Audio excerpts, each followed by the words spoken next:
రాధాస్వామి రాధాస్వామి శ్రీ శ్రీ శ్రీ ఆనంద గురుదేవుల పాదపద్మములకు నమస్కరిస్తూ నన్ను అనుక్షణం చైతన్య శిఖరాల్లోకి తీసుకెళ్లే గురు ముకుంద పాదపద్మములకు నమస్కరిస్తూ ఇక్కడ ఆశ్రమం ఏర్పాటు చేసిన దొండేశ్వర్ మహారాజ్ యొక్క పాదపద్మములకు నమస్కరిస్తూ వారి ఆశీర్వాదం మాకు ఉండాలని, ఇక్కడ సత్సంగం ప్రబలంగా ఆనందంగా జరగాలని కోరుకుంటూ మీ అందరూ కూడా ఆ పరాత్పరుడు యొక్క ప్రకాశ కిరణాలుగా భావిస్తూ మీ అందరిలో కూడా ఆ భగవంతుని యొక్క అణురూపం మీలో కూడా ఉన్నదని భావిస్తూ మీ అందరి పాదపద్మములను నమస్కరిస్తూ ఈ సత్సంగం ప్రారంభిస్తున్నాం. ఈరోజు చాలా పవిత్రమైన దినం. రాధాస్వామి సత్సంగీలకు, ముఖ్యంగా ఆనందరావు మహారాజు గారి యొక్క శిష్యగణానికి ఒక గొప్ప దినం ఈరోజు. ఆనందరావు మహారాజు గారు 1912వ సంవత్సరం మే 6వ తారీఖు నాడు జన్మించారు. చాలా గొప్ప అద్భుతమైనటువంటి జ్ఞాని, భగవత్ స్వరూపుడు. ఎందుకంటే ఈరోజు ఆయన జన్మదినం కాబట్టి ముఖ్యంగా ఆయన జీవితంలో జరిగిన సంఘటనల గురించి, ఆ సంఘటనలతోటి మనకు ఏ విధమైనటువంటి సందేశం వస్తుందో దాన్ని పరిగణించుకొని ఈ సత్సంగంలో నేను చర్చించదలిచాను. ముఖ్యంగా ఆనందరావు మహారాజ్ గారు చాలా బీద కుటుంబంలో జన్మించారు. ఫస్ట్ పాయింట్, వాళ్ళ నాన్న రామచంద్రరావు గారు, తల్లి గంగాదేవి గారు. వీరు చాలా చిన్న కుటుంబం, మధ్యతరగతి కుటుంబం కంటే కూడా తక్కువ. ఆర్థిక పరిస్థితి అంతా బాగా లేనటువంటి కుటుంబం. ఆ కుటుంబంలో పుట్టారు. అయితే చిన్నతనం నుంచి కూడా ఆయనలో ఒక రకమైనటువంటి మౌనం ఉండేదట. మౌనం అంటే ఎవరితో ఎక్కువగా మాట్లాడకపోవటం, ఏదో తనలో తానే ఉండటం, ఇట్లాంటివి ఉండేయని చెప్తారు. అయితే ఇక్కడ ఈయన పుట్టుకకు సంబంధించిన ఒక కథ ఉంది. ఈ మహాత్ముడు ఏ విధంగా ఈ భూమి మీదకి వచ్చాడు అనే దాని గురించి ఒక కథ ఉంది. ఏంటంటే రామచంద్రరావు గారికి, గంగాదేవి గారికి సంతానం చాలా రోజుల వరకు కలగలేదు. వాళ్ళు ఎన్నో దేవాలయాలకు పోయారు, ఎంతో మందిని దర్శించారు, మహాత్ముల్ని తీర్థయాత్రలు సేవించుకున్నారు. అయినా కానీ సంతానం కలగలేదు. ఒకసారి రామచంద్రరావు గారికి ఆయన నడుస్తూ పోతూ ఉన్నాడట, ఆఫీస్కి పోతున్నాడు, చిన్న ఉద్యోగి ఆయన. ఆఫీసు పోతుంటే ఒక ఫకీర్ ఎదురొచ్చాడు. ఒక ఫకీర్ ఎదురొచ్చి ఈయనకు ఆశీర్వాదం ఇచ్చి వెళ్ళిపోయాడు. ఏమిటి అని ఈయన అడగలేదు, ఎందుకు ఇచ్చాడు అనేది ఈయనకు తెలియదు. ఆయన యొక్క మనస్సు నెరిగినటువంటి ఫకీర్ ఆయనకు ఆశీర్వాదం ఇచ్చి వెళ్ళిపోయాడు. కొన్ని రోజుల్లోనే భార్య గర్భవతి కావటం, పుత్ర సంతానం కలగటం జరిగింది. మళ్ళా ఒక విచిత్రం, రామచంద్రరావు గారికి ఒక తమ్ముడు ఉండే, పాపయ్య ఆయన పేరు, పాపయ్య. ఈ పాపయ్య ఇంకో చెల్లెలు కూడా ఉండేది. కానీ ఈ పాపయ్య అనే ఆయన అకాల మరణం చెందాడు, చనిపోయాడు. తమ్ముడి మీద అమితమైన ప్రేమ రామచంద్రరావు గారు, విపరీతమైన ప్రేమ తమ్ముడంటే. కాబట్టి ఆ పుట్టిన తన బిడ్డకు తమ్ముడు పేరు పెట్టుకున్నాడు, పాపయ్య. మహారాజ్ గారి యొక్క చిన్ననాటి పేరు ఏంటంటే పాపయ్య. అది కూడా వాళ్ళ నాన్నగారి తమ్ముడు పేరు. అయితే ఈ విధంగా జరుగుతున్నది, కాలం జరుగుతుంది. ఆయన చదువుకుంటున్నాడు, ఉర్దూ మీడియం వాడు, తెలుగు మీడియం కాదు ఆ రోజు, అంతా ఉర్దూలోనే. అయితే అతను 7వ తరగతి చదువుతున్నప్పుడు 3 సార్లు ఫెయిల్ కావడం జరిగింది. 7వ తరగతి, అది నిజాం కాలం. 7వ తరగతి పాస్ అయితే ఉద్యోగం ఇచ్చేవాడు. 7వ తరగతి పాస్ అయితే ఉద్యోగం ఇచ్చేవాడు ఆ రోజుల్లో. అని 7వ తరగతే 3 సార్లు ఫెయిల్ అయ్యాడు. అయితే వాళ్ళ యొక్క క్లాస్ టీచర్ యొక్క ముస్లిం ఉండే, నూర్ తకి అతని పేరు, తకి సాబ్. ఆ నూర్ తకి ఏమన్నా అంటే, ఈయన రిజల్ట్ వచ్చిన తర్వాత ఎవరైనా ఫెయిల్ అయితే ఏముంటుంది, ముఖం మీద విచారం ఉంటుందా లేదా? విచారం ఉంటుంది కదా, అయ్యో ఫెయిల్ అయితే, అయ్యో ఎట్లా నా లైఫ్ ఎట్లా, 7వ తరగతి పాస్ అయితే ఉద్యోగం దొరుకుతుంది కానీ మనకు దొరకకపోయా అనేది ఉంటుంది కదా. ఆ విచార ఛాయలు ఆనందరావు మహారాజ్ యొక్క ముఖంలో కనపడాల. అంటే పాపయ్య గారి ముఖంలో అసలు విచార ధారణే కనపడలేదు. అప్పుడు ఆ ముస్లిం టీచర్ ఏం చేశాడంటే, అయ్యా నీలో ఏం విచారం లేదు, నీ ముఖంలో ఇంకా ఆనందమే కనిపిస్తుంది, ఈ రోజు నుంచి నీ పేరు ఆనందరావు. రిజిస్టర్ తీసుకొచ్చి మార్చేసాడు, పేరు ఆనందరావు అయిపోయాడు. ఏమైపోయాడు? ఆనందరావు. పాపయ్య పోయింది, పేరు ఆనందరావు వచ్చేసింది. ఇక ఆనందరావు మహారాజు గారికి 18 సంవత్సరాలలోనే వాళ్ళ ఆయన పెళ్లి చేశాడు. మొదటి సంతానం కాబట్టి తొందరగా పెళ్లి చేసేసాడు. పెళ్లి చేసిన తర్వాత ఉద్యోగం లేదు, పరాధీనమైన జీవితం అంటారు. తండ్రి సంపాదించాలి, తీసుకొచ్చి కొడుకు ఇస్తే కొడుకు భార్యతో సహా సంసారం చేస్తూ జీవనం గడపాలి. ఇది పరాధీనమైన జీవితం. ఈ పరాధీనమైనటువంటి జీవితాన్ని అతి క్లిష్టంగా, అతి కష్టంగా గడుపుతున్నాడు ఆనందరావు మహారాజ్ గారు. అతి క్లిష్టంగా, అతి కష్టంగా గడుపుతున్నాడు. అంతట్లో ఒక సంఘటన జరిగింది. అప్పుడు ఆయన వయసు 23 ఏళ్ళు. పెళ్ళి అయింది, 5-6 ఏళ్ళు అయిపోయా, సంతానం లేదు, కానీ విచారం మాత్రం ఉంది. మొత్తం ఎట్లా బతకాలి, ఏం చేయాలి. అంతట్లో నిజామాబాద్కి ఒక మహాత్ముడు వచ్చాడు. ఆయన పేరు శివభరత్లాల్ మహారాజ్. ఆయన ఎక్కడో వారణాసి, కాశీలో ఉండే ఆయన. ఇక్కడ ఆయనకు ఒక శిష్యుడు ఉండే, నందూభాయ్ మహారాజ్, నందూభాయిజీ మహారాజ్. ఆయన కూడా పెద్ద సాధకుడు, మహాజ్ఞాని. ఆయన మొత్తం దక్షిణ, ఇక్కడ అది నార్త్ అయితే, అది ఉత్తరం అయితే, దక్షిణ భారతదేశంలో అంతా కూడా ఆయన యొక్క ప్రవచనాలతోటి ఇక్కడ అందరికీ కూడా జ్ఞానబోధ చేస్తున్నాడు. ఎవరైనా నందూభాయిజీ మహారాజ్. అప్పుడు ఆ ఉత్తర భారతదేశం నుంచి, వారణాసి నుంచి వచ్చినటువంటి ఆ గురువు శివభరత్లాల్జీ మహారాజ్ ఈ నందూభాయిజీ గురువు. అప్పటికే ఆయన ఎమ్మట ఒక 6 ముస్లిమ్స్ తిరుగుతూ ఉన్నారు. ఎవరెమ్మట? దాతా దయాల్ మహర్షి శివభరత్లాల్జీ మహారాజ్ ఎమ్మట తిరుగుతున్నారు. ఎందుకు అంటే, అయ్యా మాకు నామదానం ఇవ్వండి. అక్కడ ఏంటంటే రాధాస్వామి విధానంలో మతం యొక్క ప్రమేయము తక్కువ. క్రైస్తవులైనా రావచ్చు, మహమ్మదీయులైనా రావచ్చు, బౌద్ధులైనా రావచ్చు, జైనులైనా రావచ్చు, ఎవరైనా రావచ్చు. కాబట్టి ముస్లిమ్స్ కూడా వచ్చేవాడు గురువుల దగ్గరికి. వచ్చే ఆశీర్వాదం తీసుకొని వాళ్ళ దగ్గర నామదానం తీసుకునేవాడు. నామదానం అంటే ఏంటి? గురువు వాళ్ళకి ఆశీర్వదించి ఒక నామోపదేశం చేస్తే దాన్ని వాళ్ళు అంతర్గతంగా సాధన చేయడం, దీన్ని నామదానం అంటారు. ఈ నామదానం చేస్తూ అడగటం కోసం వాళ్ళు 6 నెలల నుంచి తిరుగుతున్నారు ఆయన అన్నమాట.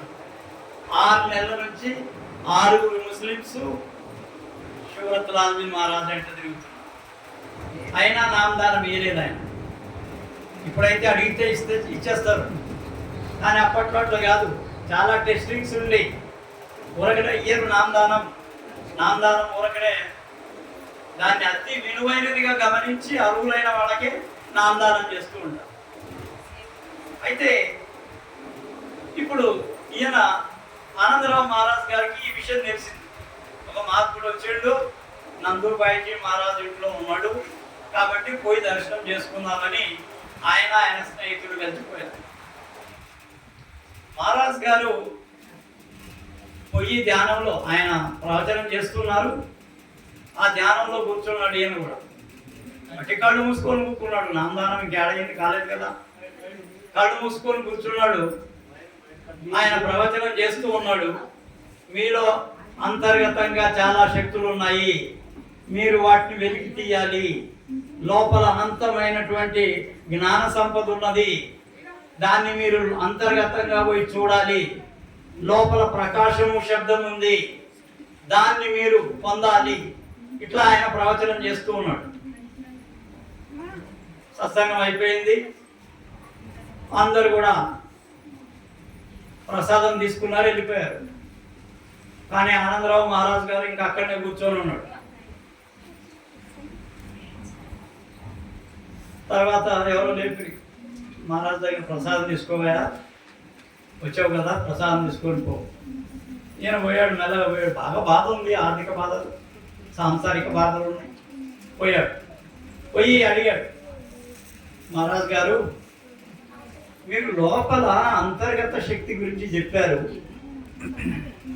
దాన్ని ఎట్లా మేము చూడాలి, ఎట్లా దాన్ని పొందాలి, దీని గురించి నాకు తెలియజేయండి అన్నాడు. సరే నాయన, చాలా గొప్ప, మంచిది. రేపు పొద్దున్నే నువ్వు 3 గంటలకు రావాలి. ఇక్కడ నేను ధ్యానంలో ఉంటా. ఆ టైంలో నువ్వు 3 గంటల వేళ నువ్వు ఇక్కడికి వచ్చేసి నీకు అది ఏందో నేను చూపిస్తాను.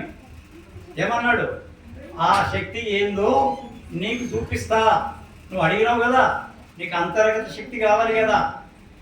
బాహిరంగా అందరూ పూజలు జపాలు ఇవన్నీ చేస్తారు.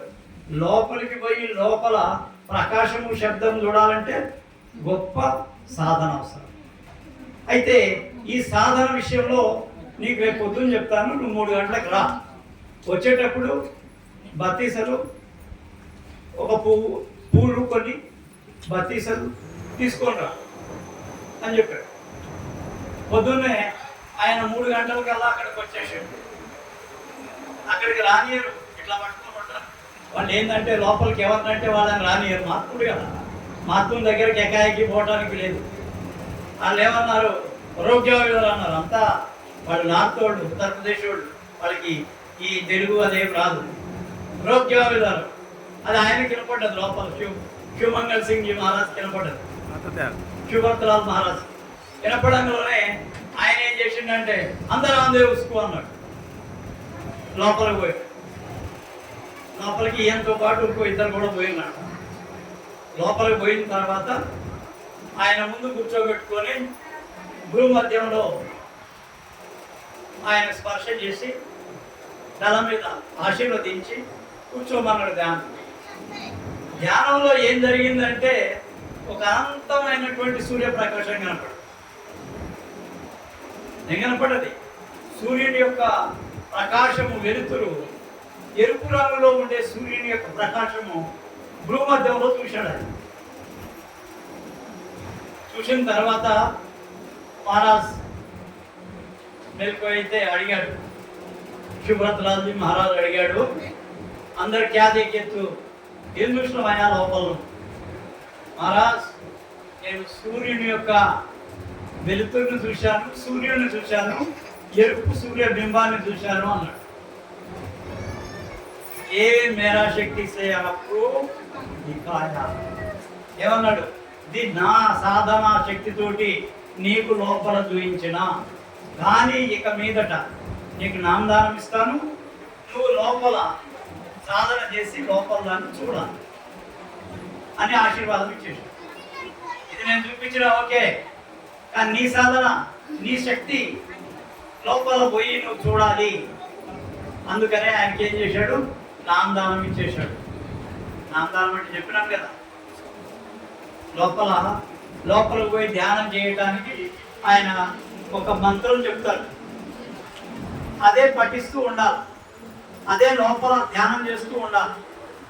అది నామదానం ఇచ్చేసిన తర్వాత ఈ ముస్లిమ్స్ ఉన్నారు కదా, 6 లెమ్మలు తిరిగేటప్పుడు, వీళ్ళు శివభద్రాజీ మహారాజుని ప్రశ్నించడం మొదలుపెట్టారు. 6 నెలల నుంచి నీ ఎట్ట తిరుగుతున్నావు, నిన్న వచ్చి పిల్లగాడు ఈరోజు నువ్వు నామదానం ఇస్తావా, ఇదేం న్యాయం మహారాజు మీది, ఇదైతే మాకు బాగలేదు, అది ఇది అన్నారు. అప్పుడు చెప్పాడు శివభద్రాజీ మహారాజు అసలు విషయం చెప్పాడు. అప్పుడు అరే నేనెవరినా అయ్యటానికి, ఈయనకు నామదానం వేయడానికి నేనెవరిని, ఇంతకు ముందే రాయ్ సాలిగ్రామ్ మహారాజు యొక్క శిష్యుడిన, దాన్ని రెన్యువల్ చేసినాకంతే, వాడు సురైన, నేను దాన్ని రెన్యువల్ చేసిన. ఆయన అర్జుడు పోయిన జన్మలో రాయ్ సాలిగ్రామ్ మహారాజు గారి శిష్యుడు. ఆయన సాధనాపరుడు పోయిన జన్మలో, కాబట్టి ఆయనకి ఇవ్వాల్సి వచ్చింది ఇచ్చారు. అప్పుడు వాడు ఈ విధంగా ఆయన జీవితం రాధాస్వామి సత్సంగంతో ప్రారంభమైంది. ధ్యానం చేస్తున్నాడు. 1923 సంవత్సరం నుంచి 1963 సంవత్సరం దాకా దగ్గర ఆయన ఒక 23 సంవత్సరాలు ధ్యానం చేసిన తరువాత ఆయనకి లోపల ప్రకాశం శబ్దం కులాయింది. మనం 4 రోజులు వస్తాం, 5వ రోజు రాగానే మహారాజ్ మాకేం కాలేదు అంటే అవుతుందా? నిరంతరంగా 23 సంవత్సరాలు ఆయన నామదానం తీసుకున్న తర్వాత ప్రయత్నం చేస్తూ ఉంటే, ధ్యానం చేస్తూ ఉంటే, మధ్యలో అనేకమైనటువంటి అవాంతరాలు వస్తూ ఉంటే వాటిని తట్టుకొని మధ్యలో కొన్ని రోజులు బ్రేక్ అయిపోయి చెయ్యకుండా మళ్ళా కంటిన్యూ అయ్యి ఆయనకు లోపల ప్రకాశం శబ్దం కనిపించింది. 23 సంవత్సరాల ప్రయత్నం తర్వాత. అయితే దీంట్లో నందూబాయిజీ మహారాజు యొక్క కృషి ఎక్కువ ఉంది, ఫకీర్ చంద్ మహారాజు గారి యొక్క కృషి కూడా ఎక్కువ. వీళ్ళిద్దరు ప్రోత్సహించడం వల్ల ఆయనకు ఈ భూమధ్య స్థాయి నుంచి పైవైపు వెళ్ళే శక్తి వచ్చేసింది. ఇక ఆయన 1968 సంవత్సరంలో రిటైర్ అయ్యాడు. 1990 సంవత్సరం వరకు ఏం చేశాడు? ప్రచారం చేయటం, నామదానాలు ఇవ్వటం, సత్సంగాలు చేయటం, పూర్తిగా తన జీవితాన్ని రాధాస్వామి సత్సంగానికి అంకితం చేసి ఒక గొప్ప మహాగురువు అయింది. మాకు ఆయన వల్లనే నామదానం ఇవ్వటం జరిగింది.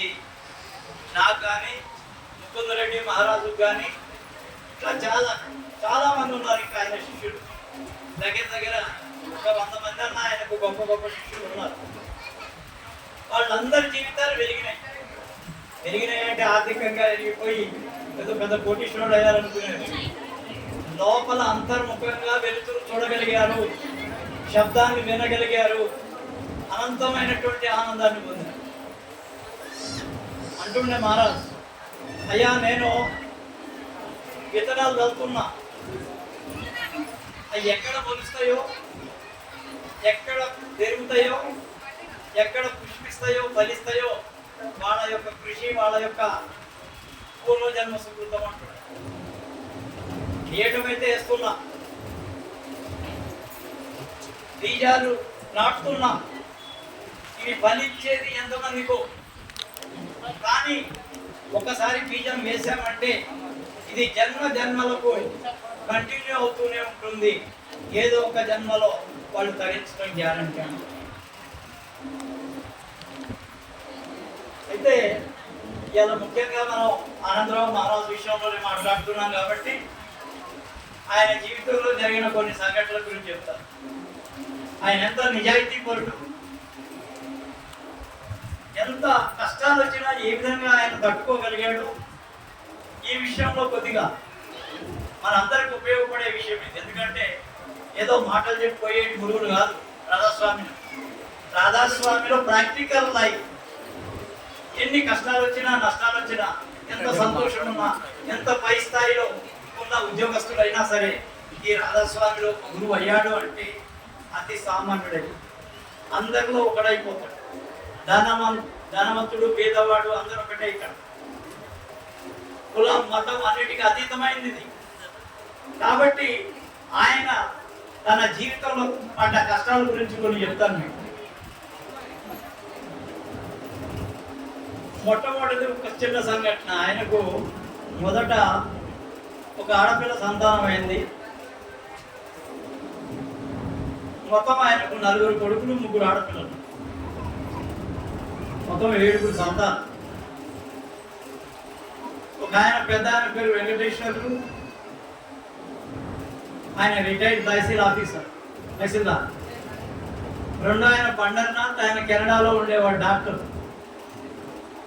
మూడో ఆయన రామారావు, ఆయన ఒక ప్రభుత్వ ఉద్యోగి, ఆయన కూడా పెద్ద స్థాయిలో ఉండేది రామారావు గారు. ఇక 4వ ఆయన మాధవరావు, ఆయన ఈసీఐఎల్లో కంప్యూటర్ ఇంజనీర్. వీళ్ళు మగపిల్లలు. ఆడపిల్లల వివరాలు పెద్దగా లేవు. కానీ పెద్ద ఆమెకు వయస్సు వచ్చింది, పెళ్లి చేయాలి. పెళ్లి ఈడొచ్చిందంటే ఇంట్లో భార్య ఊపుకుంటుందా? భార్య ఊపుకోను కదా. అయ్యా బిడ్డ పెళ్లికి వచ్చింది, మరి నువ్వేం పట్టించుకోకొచ్చినావు, మరి ఎట్లా? ఆయన దగ్గర కుటుంబానికి సరిపోయే డబ్బులే ఉంటుండే. ఆయన సంగారెడ్డిలో ఉన్నప్పుడు ఒక రూమ్, ఆయన సంగారెడ్డిలో ఉన్నప్పుడు 2 రూములు ఉన్నాయి. ఒక రూమ్లో వంట, ఇంకో రూమ్లో పడుకోవడం, అంతే. ఒకటి వంటగది, ఇంకోటి ఏమన్నా వరండా, అది కూడా అటు ఇటు తిరగాలి. ఇట్లాంటి భేద స్థితిలో ఆయన జీవితాన్ని ఎట్టుకొస్తున్నప్పుడు బిడ్డ యొక్క పెళ్లి విషయం వచ్చింది. అయితే ఆయన ఏమన్నా అంటే, చూడు మా గురువు ఉన్నాడు దత్తాదయాల్ మహర్షి శుభ్రతులాజీ మహారాజ్, ఆయనకి చెప్పు, నాకేం చెప్తున్నావు? నేను మీకు తిండి పెడుతున్నా, ఈ కుటుంబం నడుపుతున్నా, నా దగ్గర డబ్బులు లేవు, మరి ఏం చేయాలి? ఆయనకు చెప్పు, ఆయన చూసుకుంటాడు, నాకేం చెప్పు? నేను ఆయన నమ్మినా, నువ్వు కూడా నమ్మినావు, చెప్పు, ఆయనకే చెప్పు. ఆమె మొక్కునే ఆయన. అయితే ఒక విచిత్రమైన సంఘటన జరిగింది ఇక్కడ. ఏంటంటే మహారాజు గారి భార్య వాళ్ళ దగ్గర ఒక పని మనిషి ఉంటుండే ఆమెకు సహాయంగా. ఈ పని మనిషి మహారాజు పనిచేసే ఆఫీసులో ఆఫీసర్. ఆయన ఇంట్లో ఈయన ఇంట్లో ఒకే పని మనిషి. ఈమె పని మనిషికి చెప్పింది, చూడమ్మా నేను ఏది పట్టించుకోడు, బిడ్డ పెళ్లికి వచ్చింది, నేను పట్టించుకోడు, పైసలు లేవు, ఇప్పుడు ఎట్లా పెళ్లి చేయాలి, బాగా బాధ ఉంది మాకు, అది ఇదని చెప్పి. ఆ పని మనిషి ఏం చేసిందంటే పోయి ఆ ఆఫీసర్, ఈయన ఆఫీసర్ ఎవరైతే ఉన్నారో ఆయన పెద్ద హోదా, ఆయన ముస్లిం, ఆయనకి ఆయన భార్యకి చెప్పింది. డైరెక్ట్గా ఆయనకి చెప్పరు కాబట్టి ఆయన భార్య చెప్పింది, అరే ఇట్లా ఆనందరావు గారు భార్య ఇట్లా చెప్పింది, చాలా బాధపడుతున్నారు బిడ్డ పెళ్లికి. అది సరే అంతవరకు. అయితే ఆమె మనసులో ఒక సంకల్పం కలిగింది. ఈ విషయం భర్తకు చెప్పి మహారాజు గారికి, ఆనందరావు మహారాజు గారి ఆ వివాహం ఏ విధంగా జరిపియాలా అనేది ఒక ఆలోచన, సంకల్పం జరిగింది. ఎవరిలో ఆ పని మనిషి చెప్పింది ఆమెలో కలిగింది. ఎవరు? ఆ ఆఫీసర్ యొక్క భార్యలో కలిగింది ఆ సంకల్పం. అయితే ఒకరోజు గమ్మత్తైన సంఘటన జరిగింది. మళ్ళా మహారాజు యొక్క ఇంటి పక్కన ఒకడు పెళ్లి చూపులకు వచ్చాడు. ఒక పిల్లగాడు ఈళ్ళ కులస్తుడే పెళ్లి చూపులకు వచ్చాడు. ఈమె ఏం చేసిందంటే మహారాజు గారి బిడ్డ వాకిట్లో నిలబడ్డదట. అట్లా చూస్తూ నిలబడ్డది. ఆయన ఏమన్నా ఆ పోయేటి పిల్లగాడు ఈమె వైపు చూశాడు. అక్కడ ఆమె నచ్చలేదట. ఈమె బాగుంది, ఈమె పెళ్లి చేసుకుంటాను వింటున్నారా? గురువుని నమ్ముకుంటే ఏ విధమైన పరిస్థితి వస్తుందో. అయితే ఆ పిల్లగాడు ఈ అమ్మాయినే చేసుకుంటా అన్నాడు. సరే పెళ్లి చూపులు అయినాయి, ఓకే అయిపోయింది. డబ్బులు రెడీ, డబ్బులు లేవు. ఇక ఆ అమ్మాయి చెప్పింది కదా, ఆమె భర్తకు చెప్పింది కదా. ఆయన ఏం చేసిండంటే ఆఫీస్లో ఆనందరావు మహారాజుని పిలిచి, ఆనందరావు నువ్వు ఏ విషయం నాకు చెప్పవు, అన్నీ నీలోనే ఉంచుకుంటావు. అట్లెట్లా మీ ఇంట్లో అమ్మాయి పెళ్లి అంట కదా, ఇగో నేను 10,000 రూపాయలు నీకు ఇస్తున్నా, ఈ 10,000 రూపాయలు తీసుకో, పెళ్లి చేసేసి. కానీ ఈ డబ్బులు నువ్వు 10 సంవత్సరాల వరకు ఇవ్వదా, నాకేం బాధ లేదు, ఇన్స్టాల్మెంట్లో ఇస్తూ పో, నీ జీతంలో మిగిలిన పైసలు నాకు ఇచ్చేస్తూ ఉండు, తీర్చేసుకో అని చెప్పి ఇచ్చేసాడు. బ్రహ్మాండంగా పెళ్లిదని. దీంట్లో మనకు అర్థమైంది ఏంటి? ఈ కథ ఎందుకు చెప్పినట్టు అంటే, ఒక గురువుని నమ్ముకున్నటువంటి శిష్యులకు ఆ గురువు యొక్క ఆశీస్సులు మెండుగా ఉంటాయి.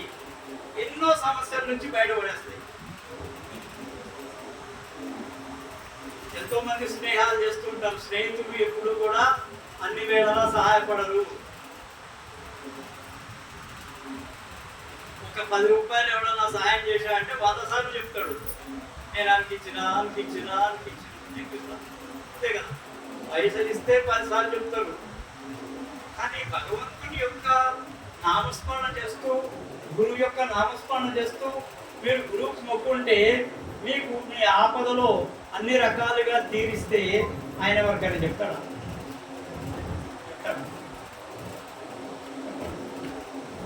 నీకు ఆశీర్వాదం ఇచ్చేస్తాడు అంతే. ఆ ఆశీర్వాదంతో మీ జీవితాలు ధన్యమైపోతాయి. ఇంకోసారి ఘటన చెప్తాను ఇక్కడ. ఒకసారి ఆనందరావు మహారాజ్ గారి పెద్ద కుమార్తె హాస్పిటల్లో ఉన్నారు. Delivery time. గవర్నమెంట్ హాస్పిటల్లో ఉన్నది. మహారాజ్ పోతున్నాడు, రోడ్డు ఎమ్మడ పోతున్నాడు, జేబులో పైసా లేదు. డెలివరీ అయిన తర్వాత ఇవ్వాలి కదా, 5-10 రూపాయలు ఇచ్చి రావాలి కదా. అయితే పోతున్నాడు, రోడ్డు మీద పోతూ ఉన్నప్పుడు రోడ్డు మీద 10 రూపాయల నోటు కనపడ్డది. ఓ 10 రూపాయల నోటు కనపడ్డది. ఆ రోజుల్లో 10 రూపాయలు అంటే 10,000 రూపాయలు లెక్క, అంతే కదా. ఆ రోజుల్లో అంటే 1960-70 ప్రాంతంలో ఆ రోజు 10 రూపాయలు, ఈ రోజు 1000 రూపాయలు లెక్క. అంత రేంజ్ ఉంది, అంత తేడా ఉంది. అయితే మహారాజు గారు పోతూ ఆ రూపాయి కనపడి భగవంతుడు నా కోసం ఇచ్చేటప్పుడు ఏమనుకున్నాడు? భగవంతుడు నా కోసం 10 రూపాయలు ఇచ్చాడు, అగే లేవు కదా, ఇచ్చిండు అనుకున్నాడు. జేబులో పెట్టుకున్నాడు. కొంత దూరం పోయిండు. మళ్ళా లోపల అంతరాత్మ ఏం చెప్తుంది? నీకేం అర్హత తీసుకోవడానికి? నువ్వు సంపాదించినవా ఆ 10 రూపాయలు? ఎవరు పోగొట్టుకున్నారో వాడు ఎంత బాధపడతాడు? నువ్వు ఎట్లా తీసుకున్నావు? అక్కడ పెట్టేసినా లోపల. మళ్ళా అర్థమవుతుందా? బయటైతే తీసుకొని పోయాడు, లోపల అంతరాత్మ ఇంకొక వచ్చింది. అదేం చెప్తుంది? నువ్వు సంపాదించలేదు, నువ్వు తీసుకుపోయి అక్కడనే పెట్టేయని చెప్తుంది. మళ్ళా ఆడికెళ్ళి వెనక్కి వచ్చి నడుచుకుంటూ వచ్చి ఎక్కడైతే ఆ 10 రూపాయలు తీసుకున్నాడో అక్కడనే పెట్టి మళ్ళీ. దీన్ని బట్టి మనకి ఏమర్థమవుతుంది? నిజాయితీతోటి సంపాదించినటువంటి డబ్బులే కుటుంబానికి ఖర్చు పెట్టవలను. ఇది ఒక సందేశం, మహారాజ్ గారి సందేశం. ఒకసారి దాతా దయాల్ మహర్షి శుభ్రతరాజీ మహారాజ్ నందుబాయిజీ ఇంటికి వచ్చాడు. నిజాం వల్ల. అయితే నందుబాయిజీ మహారాజు ఇంటికి వస్తే, మహారాజు శిష్యుడు కదా ఆయన, ఆనందరావు మహారాజు. ఊరకనే ఎట్లా పోతాడు?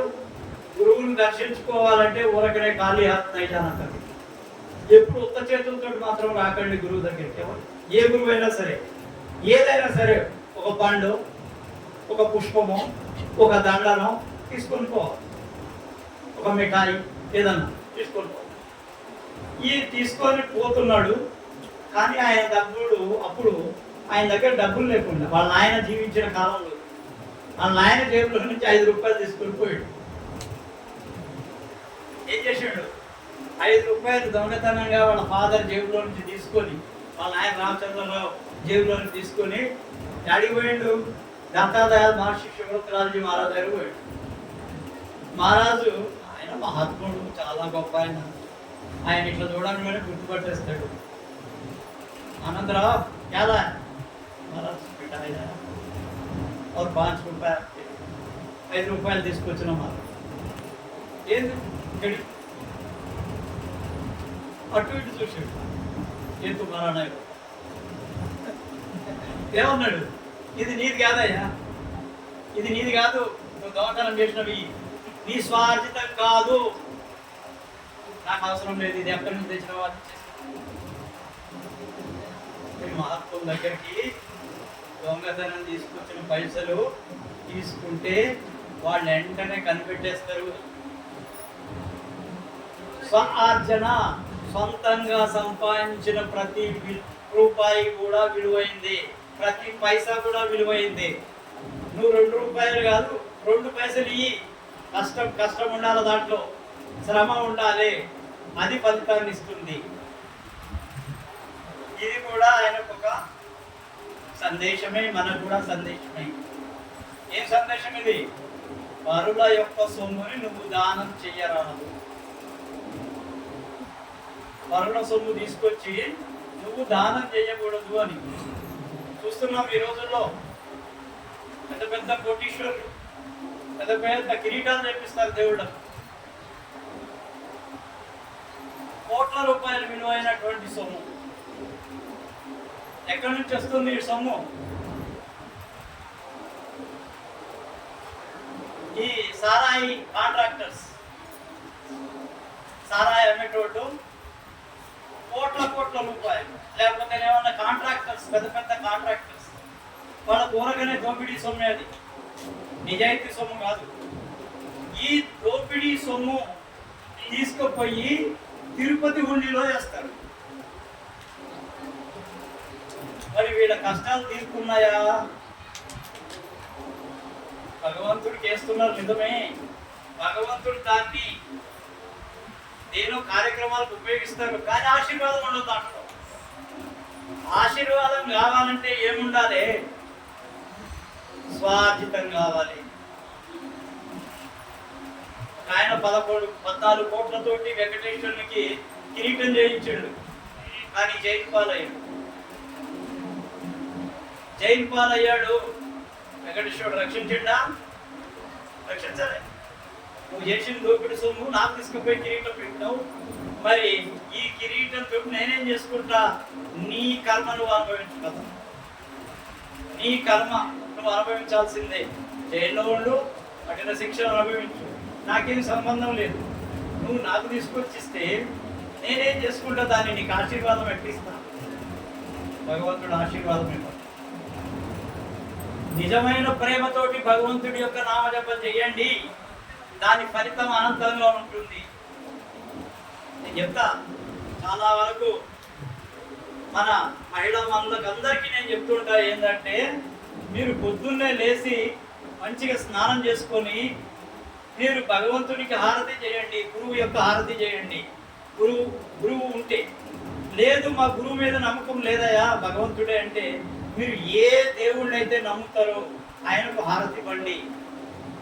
కానీ ఆ హారతి ఇచ్చే సమయంలో మనస్సులో ఎలాంటి నెగిటివ్ భావాలు ఉండకూడదు.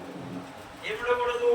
ఎవరికన్నా అపకారం జరగాలి అనే ఆలోచన ఎప్పుడు కూడా మనసులోకి రానియకూడదు. మన రాధాస్వామిలో ఒకటి చెప్తాం, శుభ సంకల్పమస్తు. అరే నీ శత్రువు ఎదురొచ్చినా కానీ మనకి మంచి కావాలన్నా మనకి దండం పెట్టు. శత్రువు అయితే ఏమవుతుంది?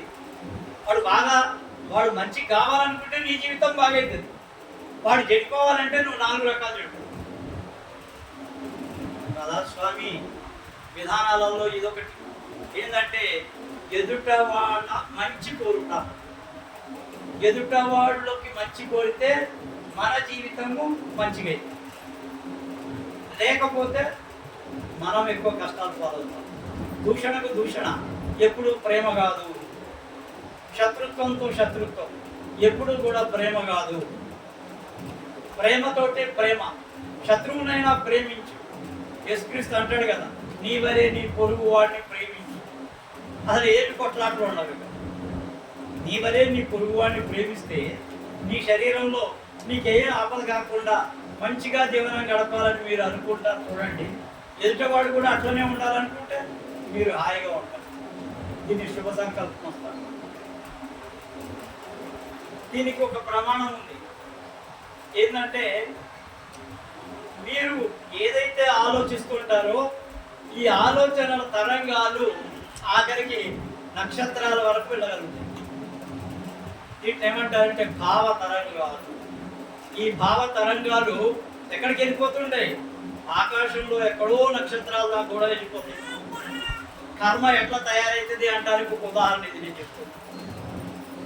బాగా పైకి వెళ్ళిపోయిన తర్వాత మీరు ఎవరినన్నా తిట్టారు, ఎవరికైనా నష్టం చేశారు, ఎవరికైనా అపకారం చేశారు, ఎవరినైనా చంపేశారు, లేకపోతే ఎవరినైనా హింసించారు, లేదు అందరికీ మంచి చేశారు. ఈ భావతరంగాలు పైకి వెళ్ళిపోయి ఎప్పుడైతే నీ కర్మ యొక్క స్థితి మీ మీదికి వస్తుందో అప్పుడు పైనుంచి దిగి వస్తుంది. అది కర్మగా పడుతుంది. అర్థమవుతుందా చెప్పేది? మీరు మంచి భావాలతోటి ఉన్నప్పుడు, మంచి జరగాలి అని కోరుకున్నప్పుడు ఈ భావ తరంగాలు పైకి పోయి అవి అక్కడ ఉంటాయి. నీకు మంచి జరగాలన్నప్పుడు, నువ్వు అందరికీ మంచి చేసావంటే నీకు మంచి జరగాలి కదా, నువ్వు ప్రాణాపాయ స్థితిలో ఉంటావు కదా, రక్షించే శక్తి కావాలి కదా, అప్పుడు నుంచి పైనుంచి కిందకి నీకు వచ్చి నేను రక్షిస్తాను. Understand? It is called action is equal minus reaction. Newton's called law. Newton 3వ సూత్రం ఇదే చెప్తుంది. Action is equal minus reaction. పైకి పోయింది కిందికి రావాల్సింది. నువ్వు మంచి చేస్తే పైకి పోయినప్పుడు అది నేను ఆదుకుంటుంది. నువ్వు చెడు చేసినావు అనుకో, నువ్వు పైకి పోయిన తర్వాత అది ఇంకా చెడు కర్మ పట్టుకొని నేను ఇంకా వ్యాధి రూపంలో బాధిస్తుంది. వ్యాధులు వచ్చినాయంటే కొంతమందికి ఏ మందులు వాడినా తగ్గవు. ఇది కర్మ. ఈ కర్మ అనేది పట్టుకుందంటే నువ్వు ఏ మందులు పనిచేయవు, ఏ డాక్టర్ దగ్గర పోయి మందు తీసుకున్నా పనిచేయవు. కారణం ఏంటి అని అంటే ఇది నిన్ను పట్టుకున్న కర్మ, అది కంప్లీట్ అయ్యేదాకా వదలదు నేను, ఏదో రూపంలో పీడిస్తూనే ఉంటుంది. కాబట్టి మహాత్ములు చెప్పేది ఏంటంటే, అయ్యా ఎప్పుడు సద్భావం చేయ్యా, శుభ సంకల్పం చేయి, ప్రేమతోటి వ్యవహరించు, ప్రేమను పంచు. నీకు భగవంతుడిని నువ్వు ప్రార్థన చేస్తే నీలో ప్రేమ అనేది వస్తుంది కదా, ఈ ప్రేమను పంచడానికి ప్రయత్నం చేయి, నీలోనే దాచుకోకు. 10 మందిని ప్రేమించు. ప్రేమను ప్రేమిస్తూ love, that love begets love only. Very Dayal, Shivdayal ఎవడన్నాడు? Love begets love, that's all. ప్రేమను ప్రేమిస్తుంది. ఈ ప్రేమ ఏమి కల్మషం లేని ప్రేమ ఉండాలి. మన ప్రేమ రంగంలోనే మన వాళ్ళకి అంతా కూడా ఒకటే వచ్చేస్తుంది, ఆడామగ ప్రేమ. అయ్యా ఆడామగ ప్రేమ ఇది శారీరక ప్రేమ. భగవంతుడిని ధ్యానం చేస్తే అది మానసిక ప్రేమ. లోపల గనక ప్రకాశము శబ్దాన్ని చూడగలిగితే అది ఆత్మిక ప్రేమ. These are the divisions. ప్రేమ యొక్క డివిజన్స్ ఇవి. శరీరం ప్రేమ, అది స్త్రీ పురుషుల కలయిక ప్రేమ, అది వేరు, అది అన్నిటికంటే కింది స్థాయి. దాని తర్వాత మానసిక ప్రేమ, భగవంతుడిని ప్రేమించడం, మానసికంగా భగవంతుడికి దగ్గరైపోవడం. ఎప్పుడూ అదే స్థానంలో ఉండటం. కానీ దీన్ని దాటి ఇంకోటి ఆత్మ ఉంది. ఈ ఆత్మలోకి పోయి ప్రేమించగలిగితే అది విశ్వమంతా వ్యాపిస్తుంది. అది ఎక్కడ వ్యాపిస్తుంది? టోటల్ యూనివర్స్ కవర్ చేస్తుంది. టోటల్ యూనివర్స్ లో ఆ ప్రేమ పనిచేస్తుంది. ఆ ప్రేమ అందరికీ పనిచేస్తుంది, ఎవరికో ఒకళ్ళ కాదు. మహాత్ముల యొక్క ప్రేమ ఎక్కడో ఎక్కడో ఎక్కడో ఉన్న వాళ్ళకు కూడా అందుతుంది. ఫకీర్ చంద్ మహారాజ్ ఉదాహరణ నాకు ఇప్పుడు గుర్తొస్తుంది. ఇక్కడ పంజాబ్ లో ఒక మినిస్టర్ ఉండే, జగజ్జిత్ సింగ్ అతని పేరు. పంజాబ్ లో ఆయన ఫారెస్ట్ మినిస్టర్ గా పనిచేస్తున్నాడు. ఎప్పుడో 1960-70 మధ్య కాలంలో ఇది పంజాబ్ లో. అయితే ఆయనకు ఒకసారి కెనడా పోవడానికి గవర్నమెంట్ పర్మిషన్ ఇచ్చింది, ఏదో అఫీషియల్గా. అక్కడ ఏదో సర్వే లేకపోతే ఏదో అక్కడ జరిగే కార్యక్రమాలను ఈయన విజిట్ చేయడానికి పోతుంటే కొంత దూరం పోయిన తర్వాత ప్లేన్ ఖరాబ్ అయిపోయింది. హెలికాప్టర్, ప్లేన్ కాదు, హెలికాప్టర్ ఖరాబ్ అయిపోయింది. హెలికాప్టర్లో పోతున్నాను. అది ఏంటంటే ఒక దట్టమైన అరణ్యంలో ఆ హెలికాప్టర్ తెచ్చాల్సి వచ్చింది. దించారు.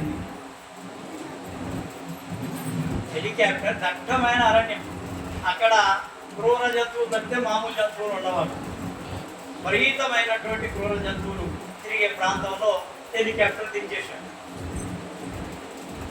ఆయన ఏంటంటే ఫకీర్ చంద్ మహారాజ్ గారి యొక్క శిష్యుడు. మహారాజ్ సత్సంగం ఎక్కడ ఉంటే ఆడికి పోవాలా, వినాలా, మహారాజు యొక్క ధ్యానం చేసుకోవాలా, ఆశీర్వాదం తీసుకోవాలా, రావాలి. అప్పుడు ఇంకేముంది, అయిపోయినట్టే, చచ్చిపోయినట్టే, ఇక జంతువులు వస్తే చంపేస్తాయి అని చెప్పి ఒకసారి పైకి ఇలా పెట్టి ఫకీర్ చంద్ మహారాజ్ యొక్క ధ్యానం చేశాడు. ధ్యానం చేస్తే ఒక అరగంట గడిచిందో లేదో ఇంకో హెలికాప్టర్ వచ్చి ఇలా తీసుకుంది. అక్కడ ఫకీర్ చంద్ మహారాజు ఒక పెద్ద ప్రకాశ రూపంలో కనపడి, జగత్ సింగ్ భయం లేదు నీకు, మత్ కరో, तुम्हारा को और एक हेलीकॉप्टर आगे लेके जाता అని ఇట్లా ఆశీర్వాదం ఇచ్చి ప్రకాశంలో మాయమైంది. కరెక్ట్గా 15-20 నిమిషాలు, ఒక అరగంట లోపలనే వేరే హెలికాప్టర్ వచ్చి వేరే తీసుకొని. ఇది ఫకీర్ చంద్ మహారాజు గారి ఆత్మ ప్రేమ. నేను చెప్పాను ఇప్పుడే మీకు, ప్రేమలు 3 రకాలని చెప్పాను. ఒకటి శారీరక ప్రేమ, ఒకటి మానసిక ప్రేమ, మూడవది ఆత్మిక ప్రేమ.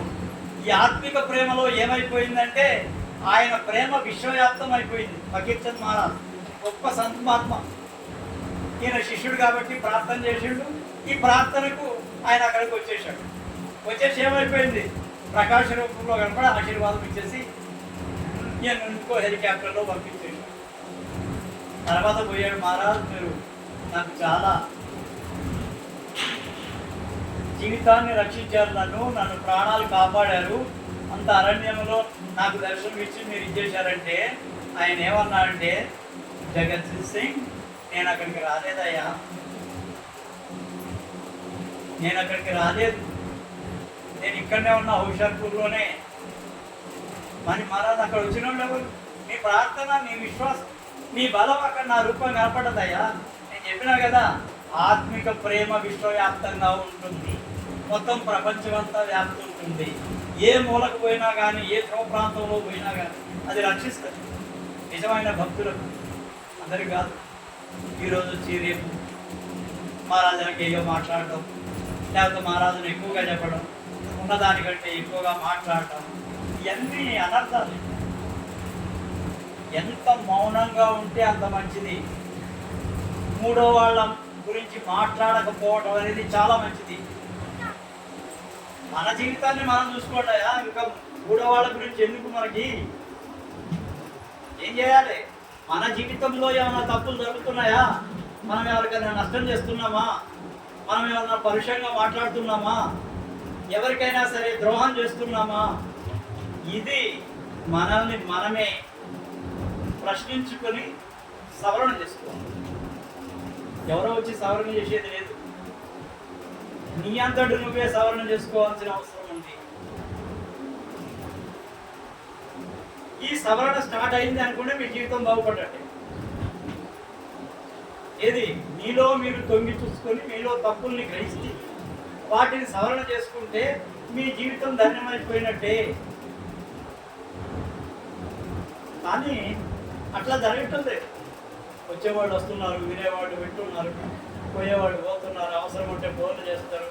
ఫోన్లు చేసి మహారాజు నాకు ఆరోగ్యం బాగాలేదని చెప్తే సరే నాయన మంచిది ఆశీర్వాదం అంటాం. కానీ ఆశీర్వాదం ఫలించడానికి నువ్వు అర్హుడవా? అది పాయింట్. ఇక అర్హత ఎట్లా వస్తుంది? గురువుని ప్రేమిస్తే అర్హత వస్తుంది. హృదయపూర్వకంగా ప్రేమిస్తే, మనస్ఫూర్తిగా ప్రేమిస్తే, మనసు నిండా గురువే నిండిపోయి ఉంటే నీ పనులు ఏ అవాంతరం లేకుండా జరుగుతాయి. కర్మలు కూడా పక్కకి వెళ్ళిపోతాయి. నిజంగా కొన్ని బలమైన కర్మలు మిమ్మల్ని అంత బాధించకుండా పక్కకి వెళ్ళిపోతాయి. రుణ విముక్తి కావాలంటే ఏం చేయాలా? మహారాజ్ చెప్తుండే, ఆనందరావు మహారాజ్. ఈరోజు మహారాజ్ యొక్క విషయమే మాట్లాడుతున్నాం మనం. అతి పేదవాళ్లకు మహారాజు చాలా విషయాలు ఎంత చక్కగా చెప్పేదంటే, ఈ బీదరికం పోవాలంటే అయ్యా దానం చేయండి అయ్యా అంటారు.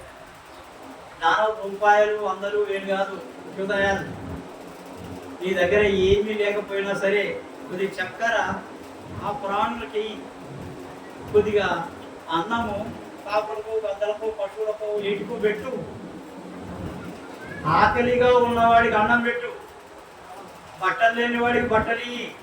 అసలు ఏమీ లేదు మన దగ్గర. భగవంతుని నమస్కారం చేసి వీటికి మంచి జరగని అను. అట్లీస్ట్ మన దగ్గర ఏమీ లేకపోయినా రోజు కొద్ది చక్కెర జీవులకు వేస్తూ ఉండు. బీదవాడు కనబడితే ₹1 నీ దగ్గర 100 ఏమైనా అడగరు ఎవరు. నీవు స్వార్జితంగా సంపాదించిన రూపాయికి చాలా విలువ ఉంది. ₹1 దానం చేసినా ₹1000 కంటే ఎక్కువ. కాబట్టి ఇది గమనించుకోవాలి మనం. దానం చేయటం వల్ల మహారాజ్ చెప్పింది ఏంటంటే, దానం చేస్తే నీ బీదరికం పోద్ది. ఇది పాయింట్. అతి బీద వాళ్లకు మహారాజు ఎంతో ప్రేమ చేసేది.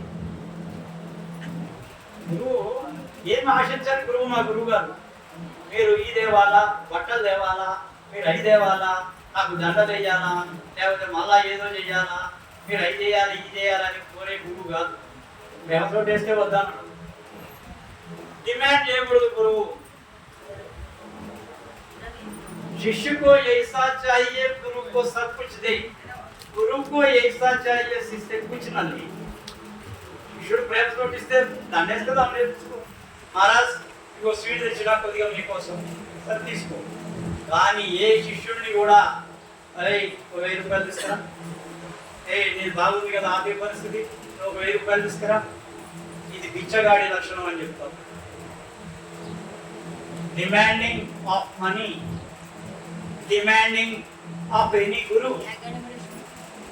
that is called beggarism. గురువుల్లో కూడా బెగ్గర్లు తయారయ్యారు ఈరోజు. బెగ్గర్స్ అంటే అడుక్కోవడం ఎందుకయ్యా? భగవంతుడు బ్రహ్మాండమైన జ్ఞానశక్తిని ఇచ్చాడు మనకి, నువ్వు ఇంకా అడుక్కోవడం ఏంది?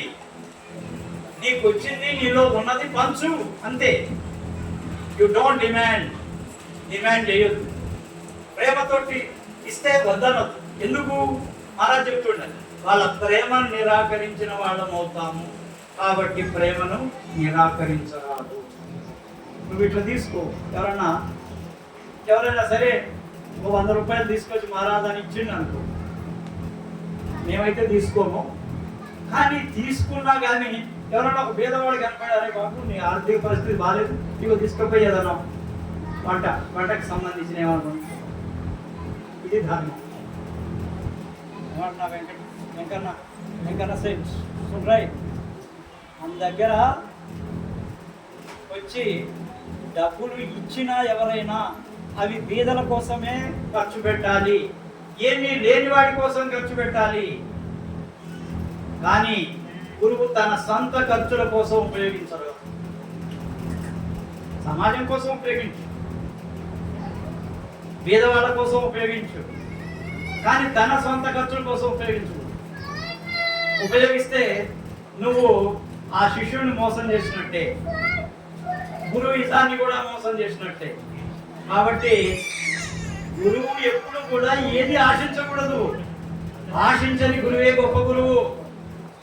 మహారాజ్ చెప్తుండే గీతరా పురుష్, ఏది కోరని గురువు, ఎప్పుడు ధ్యానంలో ఉండే గురువు, ఎప్పుడు పరుల మేలు కోసం ధ్యానం చేసే గురువు. వీళ్ళని ఆశ్రయిస్తే నీ జీవితాలు ధన్యమవుతాయి. కాబట్టి మీరు ఆనందరావు మహారాజ్ గారి జీవితంలో ఎన్నో ఎన్నో ఎన్నో ఉదాహరణలు మనం నేర్చుకోవచ్చు. ఒకసారి మహారాజ్ గారు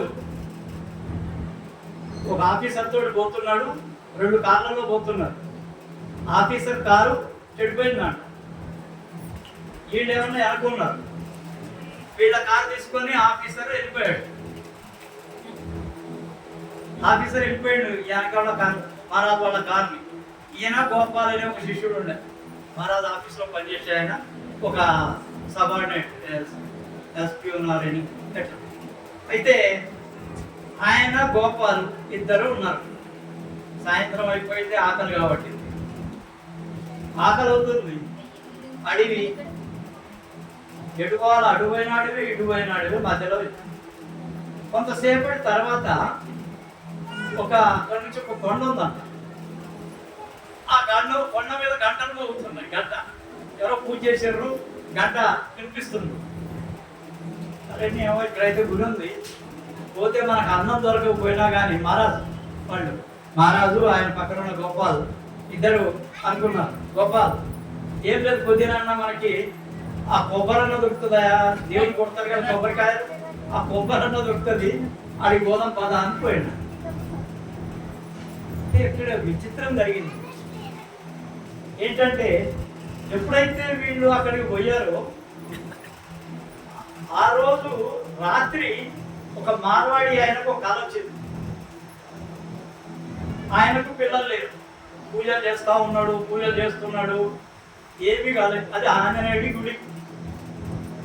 ఆ ఆంజనేయుడు రాత్రి కల్లోకి వచ్చేసి, అయ్యా రేపు ఒక మహాపురుషుడు అక్కడ ఆంజనేయుడి దేవాలయంకి వస్తున్నాడు, నా గుడికి వస్తున్నాడు, అక్కడ నువ్వేం చేయాలంటే పంచభక్ష పరమాణాలు అన్నింటినీ తీసుకొని అక్కడికి ఆయన సంతృప్తిగా భోజనం చెప్పి నీకు పిల్లలు అవుతారన్నాడు.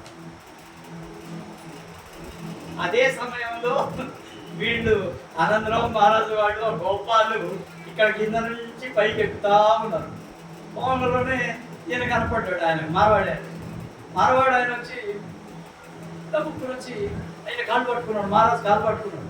ఈయన ఏం కాదు, నేనేం చేసినా నన్ను పట్టుకున్నాడు అంటే చెప్పిండంట మహారాజు, నాకు ఇట్లా కళ వచ్చింది, నాకు పంచభక్ష ప్రమాణాలు మీకు తినిపిస్తే సంతానం అవుతుందని ఆంజనేయుడు కళ్ళతో చెప్పాడు. అందుకని మా ప్రార్థనలు స్వీకరించాలి అని హాయిగా గుప్పబెట్టి భోజనం పెట్టి. అంటే ఇక్కడ మనకు 2 విషయాలు తెలుస్తుంది. ఒకటి, ఆనందరావు మహారాజు ఎంత గొప్పవాడో ఆంజనేయుడు సర్టిఫై చేయడం, అంతే కదా. ఆంజనేయుడు ఆనందరావు మహారాజు గారిని గుర్తించి ఆయన మహాపురుషుడుగా చెప్పడం. రెండోది, ఆకలి అవుతుంది, అన్నం లేదు, కొబ్బరి చెప్పులన్నా దొరికి అని వీడిపోతే భగవంతుడు అక్కడ ఈయన గురువు ప్రసాదం ఏముంది అని అంటే ఆశీర్వాదం ఏముందంటే తల్లి ఆశీర్వాదం ఉంది. నువ్వు ఎక్కడైనా సరే, నువ్వు అడవిలో పోయినా నీకు అన్నం దొరుకుతుంది బాబు అని ఆశీర్వదించిన గంగాదేవి. నేను ఎక్కడ పోయినా కానీ తిండి దొరుకుతుంది, అడవిలో కూకున్నా ఎవరో ఒకరు. దానికి ఇది సర్టిఫికేషన్ అంటే తల్లి యొక్క దీవెన, మళ్ళా ఆంజనేయుని యొక్క ప్రమాణం, ఈ 2 కలిసినాయి. మహాత్ములను ఏదో ఒక రూపంలో భగవంతుడు ప్రత్యక్షంగా 10 మందికి తెలియజేస్తాడు. ఇది గీత్ర పురుష లక్షణం. గురుగారు మాకు కూడా ఎగ్జాంపుల్స్ ఉన్నాయి, వాటి గురించి నేను ఇప్పుడు చర్చ చేయను. ఎక్కడో అడవిలో కూర్చున్నా కానీ నాకు అన్నం తెచ్చి పెట్టారు, అది వేరే. 55 minutes. 55. కాబట్టి ఈరోజు ఆనందరావు మహారాజు గారి యొక్క జన్మదినం, చాలా శుభదినం. మహారాజు గారి జీవితంలో మనం అనేకమైనటువంటి సందేశాలను వెతుక్కోవచ్చు, ఆచరించవచ్చు. ఆయన చాలా గొప్ప మహాత్ముడు, జ్ఞాని, చాలా జ్ఞాని. ఒకటి కాదు, ఒక్కసారి ఆశీర్వాదం ఇచ్చాడు అంటే తిరుగులేదు ఆయన. చాలా వరకు ఒక ఎగ్జాంపుల్ ఇక్కడ మీకు ఒకటి చెప్తాను. మహారాజ్ అప్పుడప్పుడు ఢిల్లీ పోతుంటాం, ఢిల్లీలో ప్రవచనం చేయడానికి వెళ్ళేవాడు. ఢిల్లీలో ఒక సంఘటన జరిగింది. ఒక భార్య భర్త, భర్త పెద్ద ఆఫీసర్, భార్య కూడా బాగా చదువుకున్నాను. ఆమెకి ఏంటంటే ఒకటే ఉద్దేశం ఉంటుండే, ఈయనేమన్నా చాలా కష్టపడి సంపాదించి బాగా డబ్బు కూడబెట్టి కుటుంబాన్ని మంచిగా చూస్తాడు. ఆమె ఏమంటది, మహారాజ్ నా భర్త షికారుకు రాడు, సినిమాలు చూద్దామంటే రాడు, యాడికన్నా పిక్నిక్ పోదామంటే రాడు, నన్ను ఎక్కడికి తీసుకోపోడు, ఆయన ఎటు ఉండాలో నన్ను అట్లనే ఉండాలంటాడు. మీ ఆశీర్వాదం మహారాజ్ ఆయన కూడా సినిమా చూసి చోటు కలిగించాడు. ఆయన కూడా నాతోటి బాగా తిరిగేటువంటి ఆశీర్వాదం ఇవ్వండి అంటది ఆమె. మహారాజ్ నా వీడు అట్లనమ్మా, సరే మంచిది అని చెప్పి ఆశీర్వాదం ఇచ్చాడు. ఆశీర్వాదం ముఖ్యం. సరే నువ్వు అడిగినావు కదా, సరేనమ్మా నీకు మళ్ళా నేను వస్తా కదా అప్పుడు చెప్తావు కానీ అన్నాడు. మళ్ళా సంవత్సరం తర్వాత మహారాజు మళ్ళా ఢిల్లీ పోయాడు. ఢిల్లీలో ప్రవచనం చేస్తా ఉన్నాడు. అంతట్లో ఆమెని 4 మనుషులు మోసుకొచ్చారు. పక్షవాదం వచ్చేసి పడిపోయింది. చేతులు లేవటల్లా, కాళ్ళు లేవటల్లా, ఏమీ లేవటం లేదు. అట్లనే కింద పడిపోతుంది. 4 మనుషులు తీసుకొచ్చి పాదాబంధం అని చెప్పించి అప్పుడు ఆమె అంటది అన్నమాట. ఏమంటదంటే, మహారాజ్ నా భర్త ఎట్లాంటి వాడో నేను ఇప్పుడు తెలుసుకున్నా. నాకు పక్షవాతం వచ్చిన నుంచి కూడా ఈ రోజు వరకు నన్ను కాపాడుతున్నాడు, నాకు సేవ చేస్తున్నాడు. నాకు శరీరంలో ఏం సేవ చేయాలో అన్ని సేవ నాకు చేస్తున్నాడు. నా భర్తకు చెప్పినా, నీకు ఇంకా వయసు ఉంది కదా, 2వ పెళ్లి చేసుకోమని నేను అన్నా, కానీ ఆయన ఒప్పుకోలేదు.